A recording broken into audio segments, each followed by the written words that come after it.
Hello, everyone, and welcome. My name is Bethany Brewin. I'm an occupational therapist, and I'm part of our subject matter expert team here at Autism Ontario. If you or your child has ever worked with an occupational therapist before, you may have heard the term sensory or some variation of the term sensory processing, sensory development, sensory integration.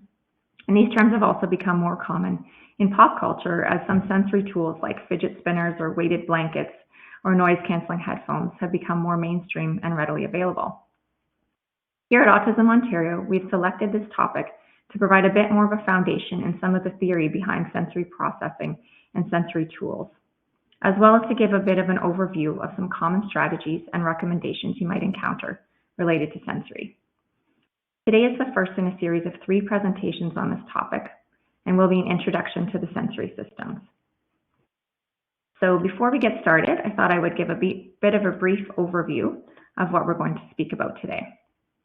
So first, we'll be talking about why sensory development is important.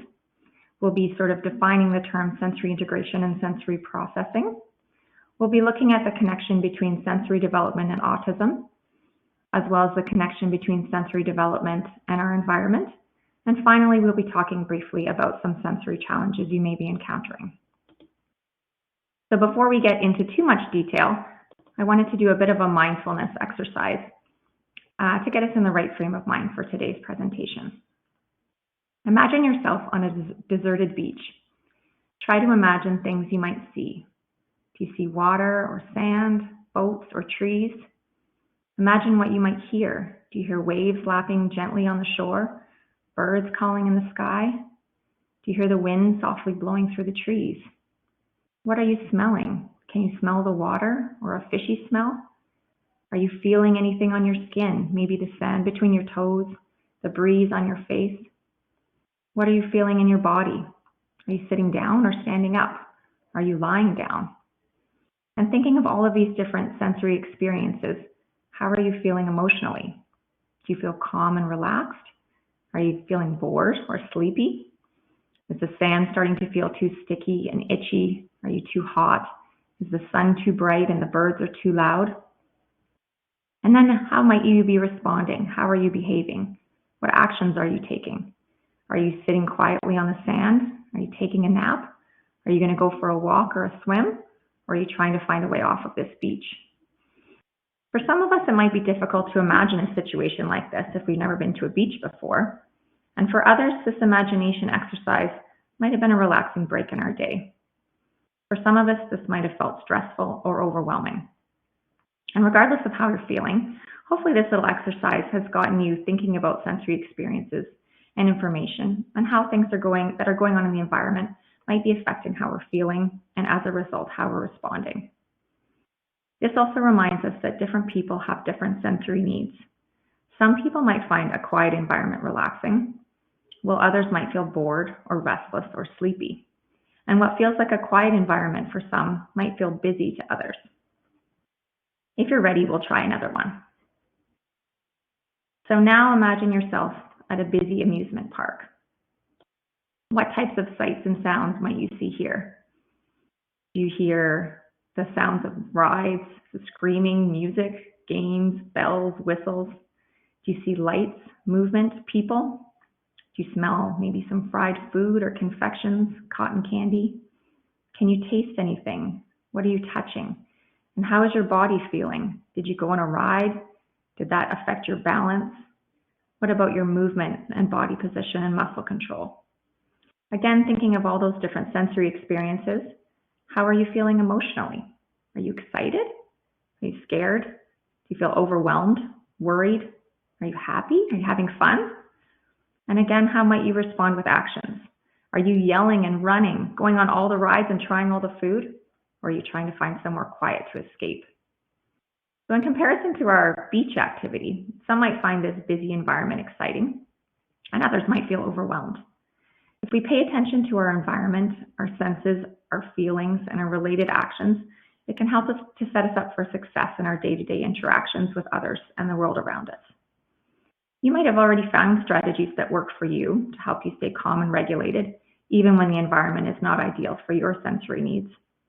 You might be able to stay attuned to your environment and make adjustments as needed to stay focused and regulated. But understanding how someone's body takes in and interprets sensory information, as well as how their body responds to this information, might give us insight into how they may respond, why they may respond the way they do in certain situations. And it also allows us to make changes to the environment or to offer tools and strategies to help cope with sensory information that might be causing distress. So let's go through a bit of a definition. Why is sensory development important? If we're using our senses, this is very important at every stage of development, and particularly in infancy and early childhood. The senses contribute to our learning through sight, smell, touch, taste, sound, body awareness, and gravitational awareness.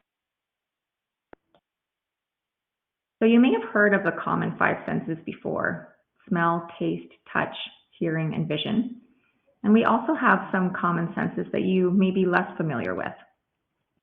So first, if we speak about our olfactory sense, that's our sense of smell. Gustatory is our sense of taste. Tactile is our sense of touch. Auditory is for hearing and sound. And vision is for our sight. Our proprioceptive sight is our sense of body position and muscle control. So this would be our awareness of our joints, being able to copy actions and navigate around our environment.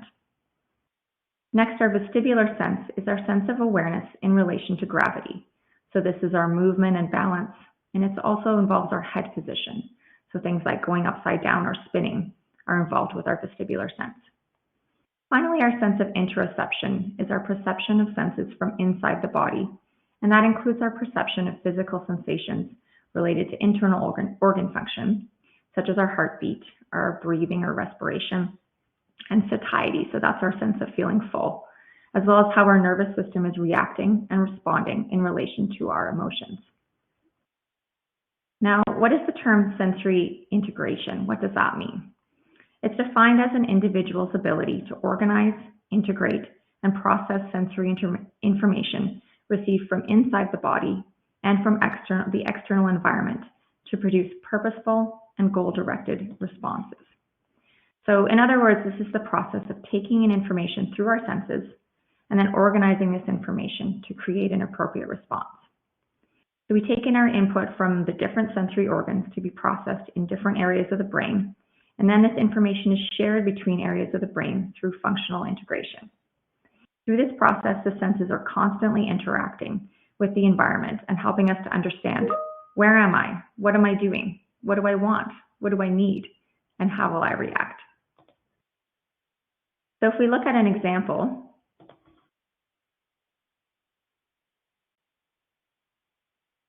we're taking in information through our body, processing the information in our brain, and then creating an appropriate or productive output or response.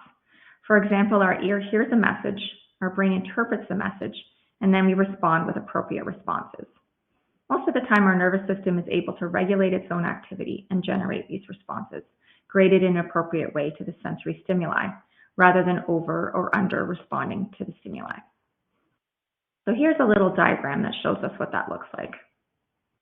We have our input, where sensory information is coming in through our sensory organs, sight, smell, taste, touch. It's going through our brain to be processed, and then we have an output, so that response or reaction. That's the response that's generated, is what we see when we're talking about a person or a child's behavior. So what happens when there is a breakdown in this process? So this is what we call sensory integrative dysfunction or sensory processing disorder. The sensory integrative dysfunction occurs when there is a problem in coding the information received from the senses. This is a theory that was first proposed by another occupational therapist by the name of Dr. Jean Ayers in the 1970s. Dr. Ayers was working with children with learning disabilities. She noticed that these children displayed perceptual, sensory, and motor difficulties, which disrupted the children's day-to-day functions at home, in school, and during play. This resulted in over and under responsiveness and led to difficulties with movement, speech, balance, and auditory and visual perception. In other words, the brain had a hard time understanding or interpreting the sensory information, which created a neurological traffic jam. resulting in the output that we might see as being that over or under responsiveness, or what some might consider inappropriate or bad behavior.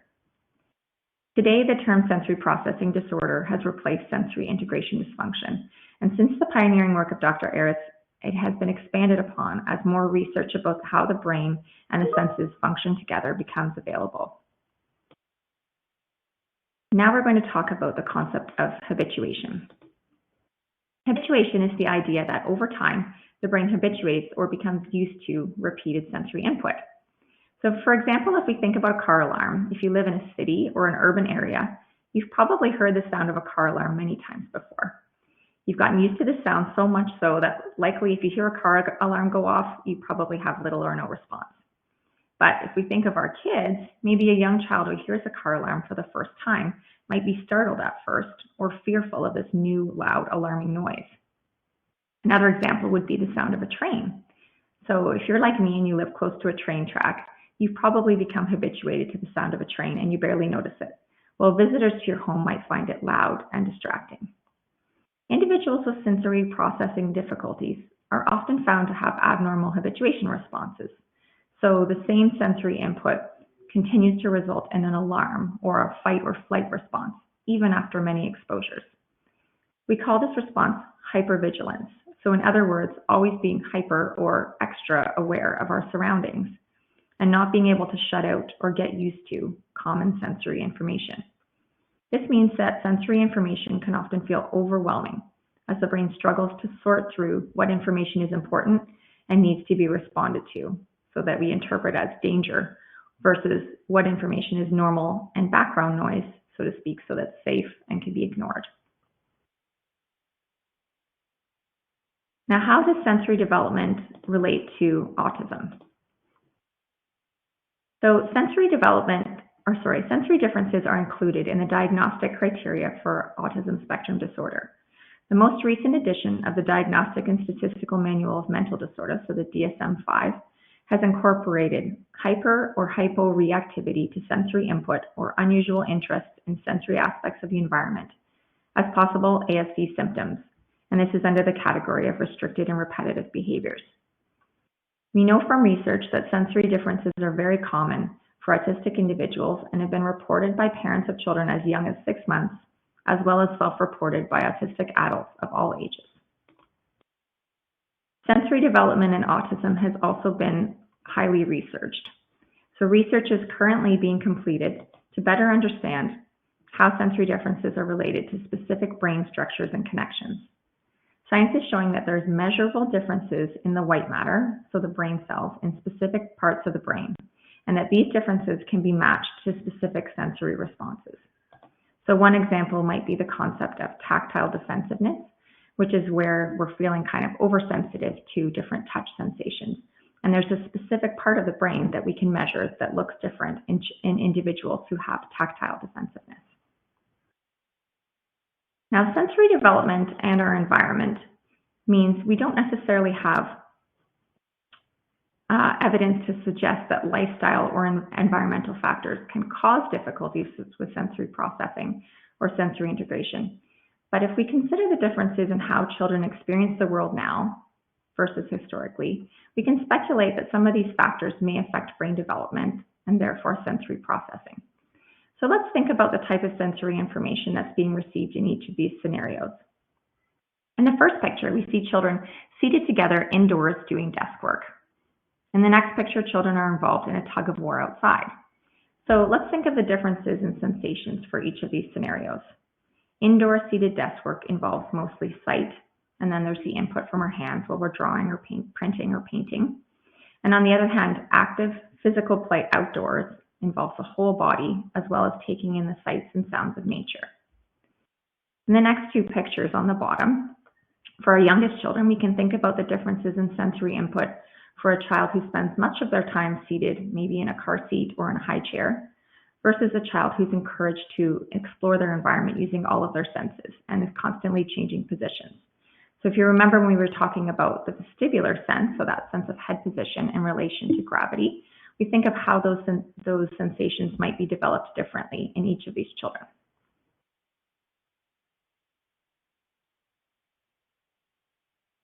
Next, we're going to talk briefly about some signs of sensory challenges. So sensory challenges, or the output we're seeing, is related to how the brain might be processing that sensory information. So we recall that input, processing, and output model we talked about earlier. What kind of output might we expect if there's a difficulty with sensory processing? We're going to go through a few examples that might feel familiar to you. So this picture says, "Do you know me?" This was put out by the Star Institute in the United States, which is an organization that specializes in sensory processing. And some of the examples they relate are, "I hate having my hair washed, brushed, or cut. I cry or shield my eyes from the sun or other bright lights. Maybe a picky eater, complaining about tags in my clothing, hating being tickled or cuddled, walking on tiptoes, having poor gross motor skills, having trouble focusing or concentrating, being overly sensitive to loud sounds." So you can see that some of these examples might feel or to the children in your life. So before we finish, I wanted to return to our mindfulness exercise from the beginning. Let's now tune into the sensory environment around you as you listen to this presentation, and think about some of the sights, sounds, smells, and tastes you might be experiencing. Can you tune into the feelings in your body? Are you using strategies to keep yourself focused and paying attention while I'm talking? Maybe you're drinking water or coffee, maybe you're chewing gum or eating a snack. Are you fidgeting with a pen or playing with your hair? How are you seated? Are you comfortable? So if we pay attention to and reflect on our own sensory needs, this helps us to be mindful of the sensory needs of others. In our next series of webinars, we'll be first reviewing some common sensory styles or profiles that you may see reflected in your child, yourself, or others. And then we'll be exploring some tools and strategies for coping with sensory differences and difficulties. So just to give you a bit of a heads up, we do have our session 2 happening Wednesday, June 1st, and then our session 3 will be on Wednesday, June the 15th. And I will now allow some time for questions. I'll look forward to seeing you then.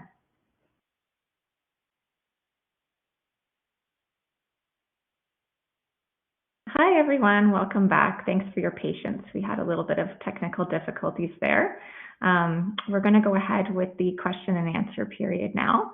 And you'll note that there is a Q&A function just to the lower left part of your screen. So please feel free to add your questions there. We'll start off with a few questions that we've had here already. So the first one is around an attendee noticing that my child basically displays all the signs you spoke about on the "Do you know me" slide. What can I do to help them? So that's probably a common feeling. I don't know if you were able to see all of the notes there, but I think those are signs that might be familiar to many parents. So some of them were around crying and shielding their eyes from the sun and bright light, hating having your hair washed or brushed, overly sensitive to, oh, sorry, I'll bring that slide back up again so you can see it. There we go. So overly sensitive to loud sounds, always smelling food, people, or objects, having poor fine motor skills for things like handwriting, difficulty dressing, always walking on my tiptoes, or hate being tickled or cuddled, or unaware of normal touch or pain sensations. So as I was saying, those might be familiar to many parents as it relates to your child. It also might be familiar to you about your own sensory needs. I know there's a few that I feel can apply to me as well. And each individual sign doesn't necessarily indicate that there's a problem or challenges with sensory processing. Some of those are very typical, as I mentioned, in neurotypical children and adults as well. Our next webinar will go into a little more detail about how we can use those signs as more sort of clues to tell you more about what your child or what your individual sensory needs might be. In the meantime, please feel free to check our resource section. One of the books that I love is called The Out of Sync Child, and it really helps to better understand sort of what those sensory needs are, and it has a lot of suggestions too for activities that you could try with your child. You can also always connect with your family doctor or pediatrician, or if you do have a team with more specific questions. But again, it's just sort of giving you an idea of the types of things that sometimes we notice as more sort of bad behavior or unexpected behavior, and it's kind of that thinking around what sensory needs might this be related to. So thank you for that question. Someone else also asked about the idea of sensory development being related to the environment. Excuse me, sorry. And what we can do to help our child get the most out of their environment. So hopefully those kind of mindfulness exercises were helpful, again, in sort of getting you tuned into your own environment and sort of seeing what those senses might be involved when you're in different types of environments. So it's important to pay attention to those clues that your child is giving and sending about what different environments might be stimulating for them or even overwhelming, and other environments that might be calming. I think sort of as a general trend, many children tend to do well sort of when they have access to nature or opportunities to explore using their senses on their own terms. Obviously, there's kind of safety issues that we need to pay attention to related to that, depending on where you live, what type of access you have to nature in the outdoors. But ideally, if your child enjoys being outdoors, just going for a walk in sort of a quiet, natural setting is really regulating, and that's helpful for calming movement and being mindful of the weather, obviously, for things like a windy day or bright sunshine might be uncomfortable. So using things, sensory tools like noise canceling headphones, if the noise is distressing for your child, or sunglasses or a hat can help with bright sunshine. But yeah, being mindful of those environments and using nature as often as we can. Just going to take a look for other questions that we have.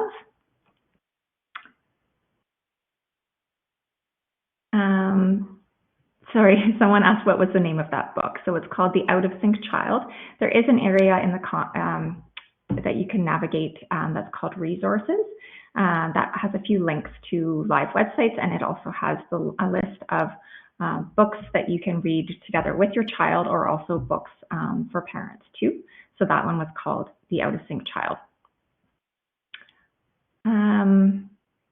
Let me see what else we have.